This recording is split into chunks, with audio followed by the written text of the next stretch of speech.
Hey there, how's it going? It is Mike with Canadian Heritage Roasting Company, and I'm really excited to tell you about a new project called the Depth of Field.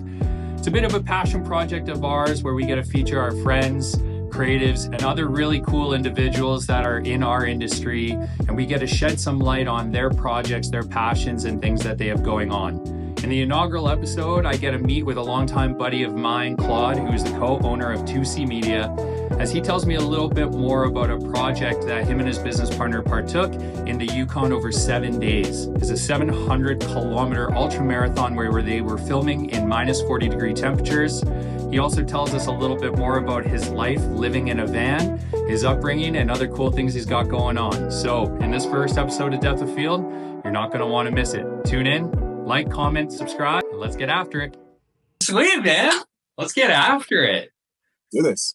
Thank you so much, Claude, for jumping on the inaugural creator spotlight. I mean, if this blows up and does really, really well, I won't give you credit for the idea. But if it tanks and is just a waste of time, then it was all Claude. So for our 75 YouTube subscribers, do you mind kind of introducing yourself and letting the people know a little bit about you? Yeah, sure. So my name's Claude. I'm one of the co-founders at 2C Media, a local creative studio here in Calgary. Over the last couple of years, I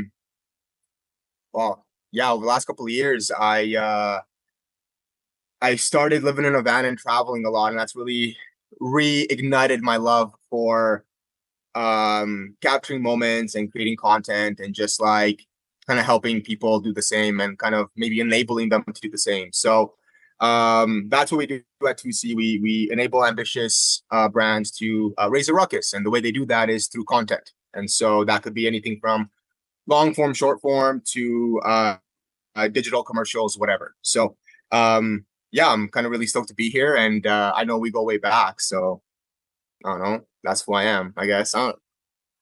I love it. It's more than that, man. And you're right. Yeah, we've been together for a hot minute. We met, it was like 9 years ago, 9 years ago at a Jameson's event. And there was these two absolute rock stars on set, just snapping banger photos. And ever since then, we've been keeping you guys on an unpaid retainer, which is fantastic.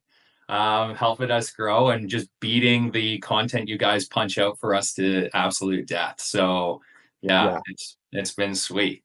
And most recently we went ice fishing the Lower Kananaskis. It was really exciting to have you out for that and taking some photos and slapping into a fish. But I think the best thing about it was over the years, we've had a lot of time to get to know each other through different shoots. And obviously you're loitering in our cafe all the time. And so it's cool. But before we kind of get into that, I wanted to shed some light and kind of blow up the project that you and your business partner recently went on. So if you don't mind talking a little bit about that, give that a plug, because that's such a cool project.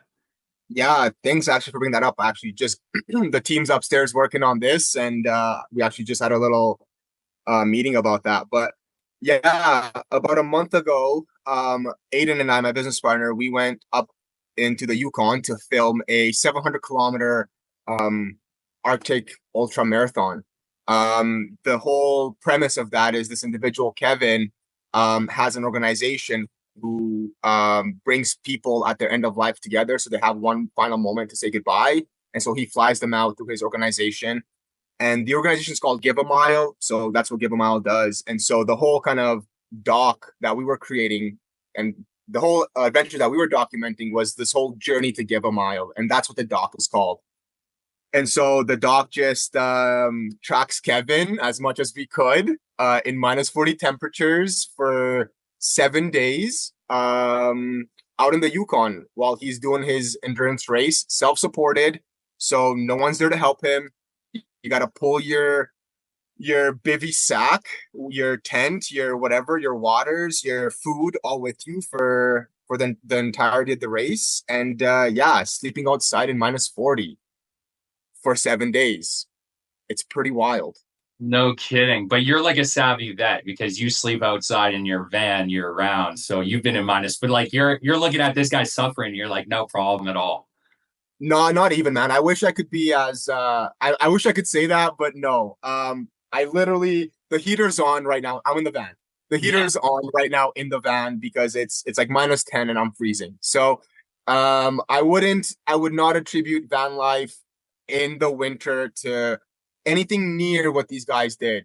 That would not do their adventure, their experience justice. What it was fucking crazy. Yeah. Sorry, I shouldn't swear. And I got you got more work to do now, but it was Yeah. insane. No, I'm never editing that out. I love it. And one of the things that we appreciate so much in like in our lives within the outdoors is the idea of type 2 fun. And obviously what that individual is going through is like and you guys as well, it's just insane, like the extreme conditions that you were under. But hauling camera gear that is super temperature, touchy and temperamental and all of that. I mean, I take my phone on hikes sometimes and I'm just like, this sucks managing this or trying to shoot content or whatever. But being in such an extreme environment, what was like one of the harder or hardest days that you guys had while shooting content? Did you have a lot of like gear malfunctions, gear freezing up, or just kind of like the fingers were falling off at that point? Yeah, it's a really good question. So we're actually gonna put out a whole series on our own YouTube of what we did to prepare. So 2C Media on YouTube, you guys can go check that out. It's gonna be up in maybe a month or so. But to give you the short end of it, it's like really taking care of yourself first. If you are not taking care of your own body, then you're not filming, let alone the camera. Like that's right. So you are first, camera second, and then so once you're taken care of, layers and gloves and maybe some heat packs and that kind of stuff. It really comes down to keeping the batteries warm, and that was kind of our biggest hurdle was you can put them in your pocket and that's fine for maybe a couple hours. But I mean, there was one day where we were out in the field for about 8 hours. And with like Kevin wasn't anywhere to be found. Like we were not in the he was coming up to us and we were trying to meet him. And so we had to wait. And so it's fine waiting in the day when the sun is shining. But the minute that sun goes under, just on the other side of the mountain and the temperature drops and it gets dark and like it starts getting cold. And so you kind of start forgetting about the cameras and like all that crap, and you kind of start worrying like, holy shit, how much more can I last in this scenario? And I can't really move too far back or too far forwards because I might miss my shot or I might miss my subject, right? So it became this like really weird thing to balance. But what a wild treat that was. Yeah. Yeah, it's one of the, and that is type 2 fun, right? Like it's always fun to look back in retrospect, but during the moment, it absolutely sucks. And I know if there's any hunters that are watching this, we've been in this position before where you're sitting on the side of a mountain or in a bluff or somewhere that's just really not comfortable, or something comes up on you, and then all of a sudden you have to lock in, and it's just like you're waiting for that moment. Yeah, you get buck fever, and so it's interesting to see kind of how people deal with that and where they go. Now, the the the mission behind it is really endearing and kind of is like a fun exercise. If you could do something with anybody, dead or alive, I guess, make more fun, like who would that be for you? What a question. So you're asking me if I would do some sort of activity with anybody dead or alive, what would I do and who would I be with? Exactly right. Oh my God. Um, shit. You know what? I was telling Aiden this. I would love to see like a David Goggins try and do the Arctic Ultra that we just filmed. Oh yeah, totally. Straight up, yeah. He's probably one of the baddest mofos out there right now, right? So I'd be curious how he would keep up in this type of environment because he's got he's tough shit. So He's got a big mouth on him, right? Yeah. Uh, and so I would be curious to see if like the minus 40s would like humble anybody, you know? Totally. Yeah, Yeah. I subscribe to Goggins, and I know that he's because obviously with our wildfire background, and then he's now doing smoke jumping in BC. And in his latest book, he was talking about I think it's NARDS is like the circulation to his fingers, and he was unable to kind of tie ropes and stuff. So yeah, I mean, I always love winter activities because, in a selfish, not in the moment way, they just make everything so much harder. Like, it's like, oh, you need to make food, you need to set up a tent, you need to just like do literally anything. And it's just exponentially more difficult due to that weather. So, yeah, I think that would be a good one. And the funny part with all that is like, and this is something that I think a lot of people don't think about.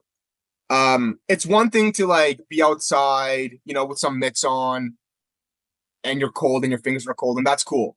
It's one thing to have your gloves on and holding a gun, right? Like, or a bow or whatever. That's fine, right? You have mitts on.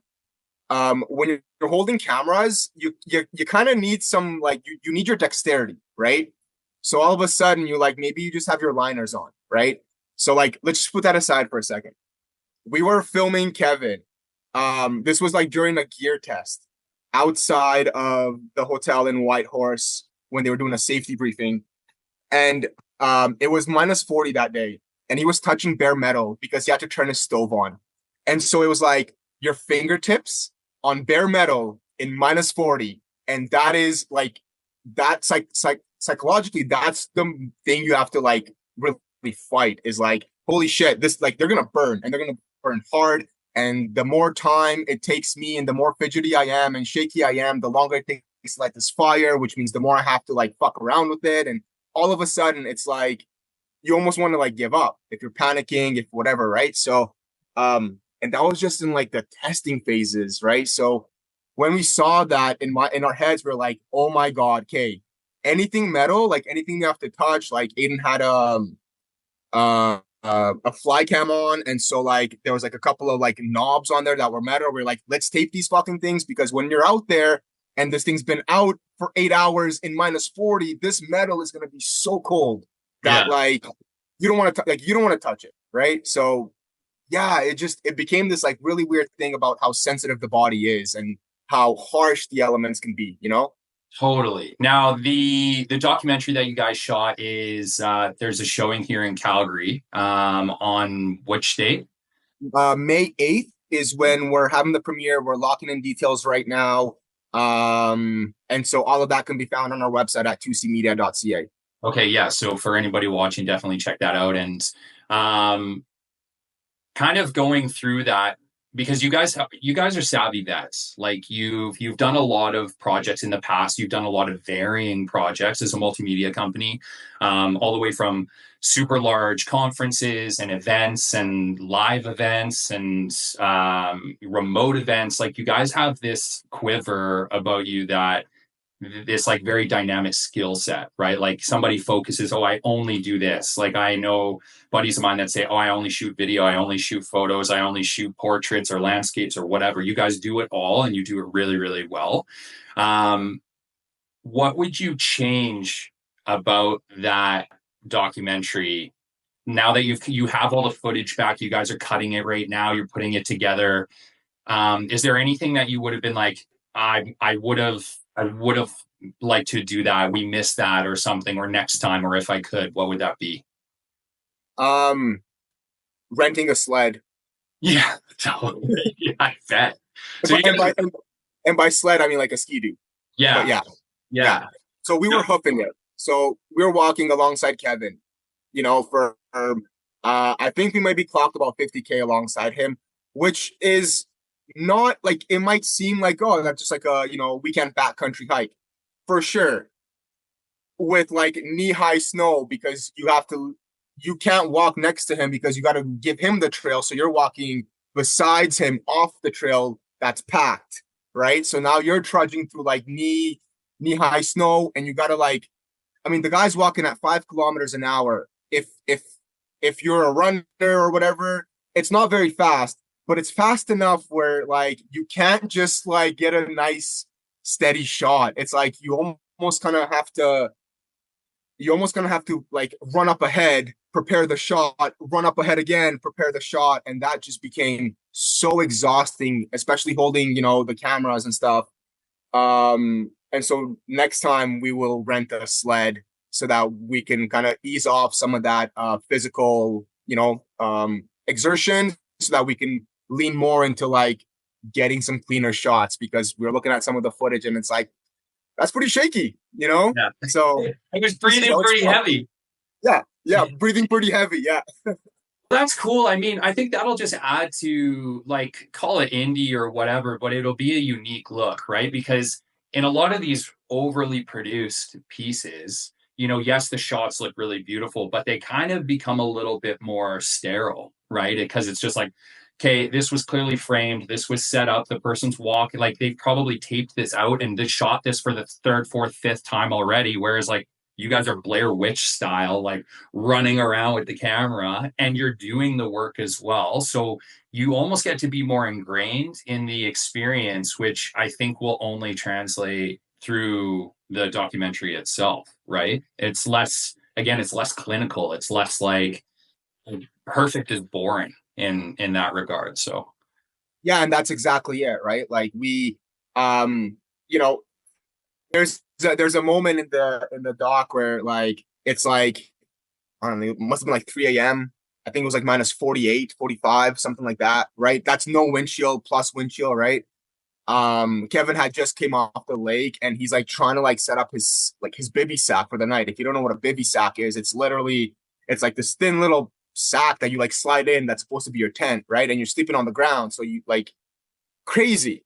But he's like trying to set all this up, and it's like nothing's working. Like he can't blow up his mattress, he can't find the zipper is stuck, like all of these things, right? And we're right there, like shaking next to him because we've been filming him for the last 45 minutes an hour in the minus 40, right? Like it's so yeah, that experience of being ingrained is it's so true. And I think we got to walk away with this idea of like I'm not this idea, but this experience of like, holy shit, we felt like we were a part of it beyond just filming, right? Like we were trudging along next to him, right? So yeah, I think that's just so crazy too, because if you said it's unsupported, right? So it's he's you guys might as well be ghosts, like flies on the wall. Like you're just capturing the content. He's going hypothermic, trying to open up his bivy zipper, and you're right there, and like you're cold too, but you could help, but you can't.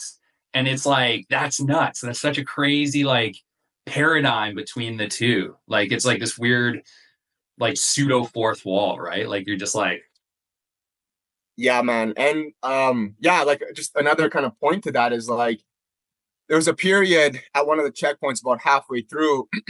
It was um he got to sleep indoors that one particular night, and so we were sleeping in the van, and he's like at 7 a.m. No, he's like at 5 a.m. we're rolling, like we're getting out of here.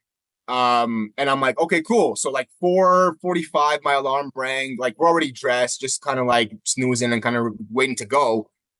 And we're like, oh, we got 10, 15 more minutes. All we have to do is like grab the cameras, open the door, go outside.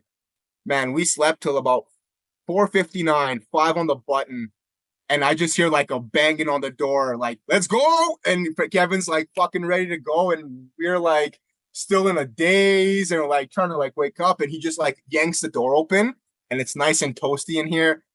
And you just get like smashed with this like minus 40. And you're like, I don't want to fucking go anywhere. Like, dude, can we go in 2 hours when we get some light? Like maybe not like 2 or 3 degrees warmer, like yeah. it's crazy. And he's just an absolute machine too. Yeah. Yeah. Oh, dang. Yeah, it's so interesting because like I find anytime I do anything in the outdoors, you just naturally just try to like imagine yourself jumping in other people's brains while you're in that group, right? Like you're hiking up a mountain and you're like, you got a blister coming up on your left foot and you got a cramp and the strap's digging into your right shoulder and like you kind of pulled your neck or something and you're thirsty and you're like, I wonder what that guy's feeling. And it's naturally like you fill the time by just being like, what world of hurt are they in? And like in a weird, like selfish way, you're kind of like, I hope they're hurting more than I am. Like it's, like you don't want to be that that loose link, like that weakest chain. So yeah, it's just so crazy the fact that he was banging on the door, getting you guys out of bed, just like I'm out here, let's go. Yeah, and what we realized is like, man, if you're not in that headspace of let's fucking boogie, I think that internal, that pesky internal narrator, Mhm. I think it kind of starts winning that battle in your head, and that you cannot have when you're out there, right? Like you have to be stronger than that voice inside your head, right? Yeah. Because that's what's telling you to quit. That's what's telling you to stay inside the warm area. That's what's telling you to like give up, or that's where hypothermia comes in, right? With hallucinations and things like that, right? Like it gets real serious real quick. Yeah. Dang. Oh, dude, that's so cool. I'm really like selfishly, I'm really excited to watch what you guys put together because I know it's going to be great because there's nothing that you guys do that isn't. But I want to talk a little bit more about you as an individual creator. So, because the spotlight is definitely on you.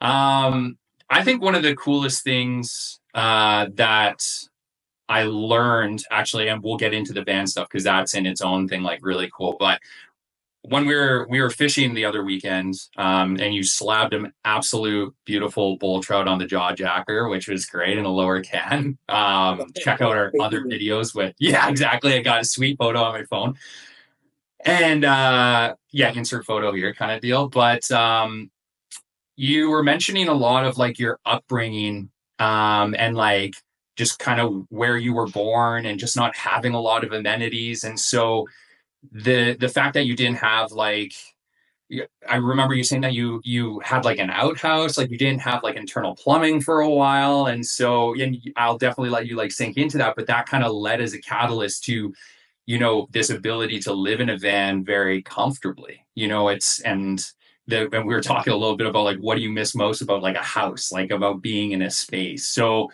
yeah, if you can maybe touch on like where you grew up and all that, and then how that transferred into the band. Yeah, for sure. So I was born in Romania. It's where whole Dracula, Transylvania, I think comes Count from. Chocula, yeah. Yeah, yeah. But I was born in a I don't know, call it like a 20, 30,000 person city. And then after my dad immigrated to Canada, we moved with my grandma and we lived on like a rural kind of a community. I think there's about maybe 300 people in town. And so yeah, like we grew up going to the outhouse and pulling water out of a well and feeding our pigs and slaughtering them for Christmas to have meat for the year. And chickens and like fresh eggs every day, and like cows would roam the streets and we'd like go to the neighbor and grab fresh milk, unpasteurized, raw, like just like literally from the udder fucking into your mouth, like just raw, right? You only had And to do the bowl that one time, though, right? what's that? You only had to do the bowl the one time. That was a one-time mistake. Yeah, yeah. Yeah, Quick, really, really, really quick lesson learned. yeah, totally. Yeah. So yeah, like I mean, I grew up like very humble beginnings. And when we came to Canada, and we got to experience what life is like here and like the comforts, it's like it really does remove you from where your food grows and where where like humans are really at one with nature, right? And I think maybe hunting gives a little bit of that to you guys, right? Mhm. Um, but yeah, like then like transitioning that life, I mean, this is cozy, bro. Like this is mad cozy, right? Like in Romania, for me to get heat, we would have to like chop logs and chop wood, and then my grandma would typically, we had two houses. So she lived in the one, and then sometimes my mom would stay in the other one, sometimes we'd all stay in the little one, but depending on how cold it was, we would have to like maybe heat up the other house, and so it'd be like getting the fire going in the stove and kind of like letting that like warm up for a couple hours before someone goes and sleeps in there, and then keeping that fire stoked throughout the night, and in the morning the same kind of shit. And so it just became this, like it became a lot of work to just stay warm during the winter, right? I just go and tap a button and I just turn on my heater, right? And in like 35 seconds, this place is like 30 degrees, and that's amazing, right? I don't have to pull water out of a well like I used to back home.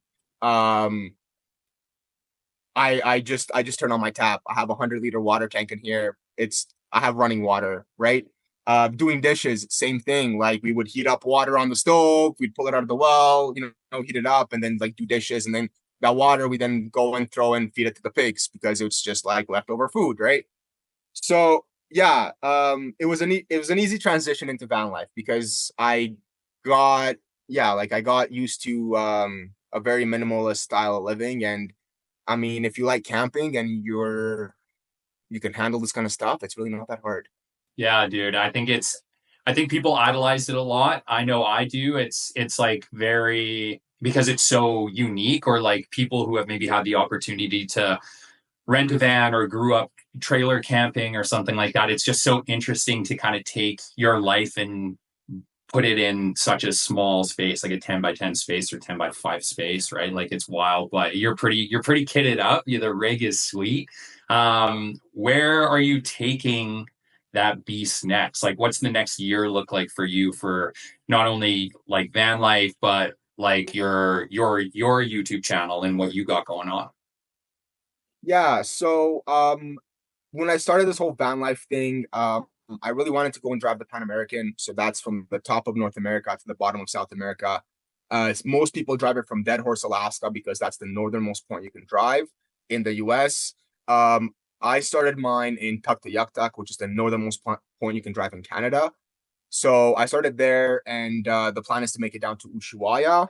I've gone as far as Mexico, right on the border. Sorry, I've gone as far as Texas on the border of Mexico.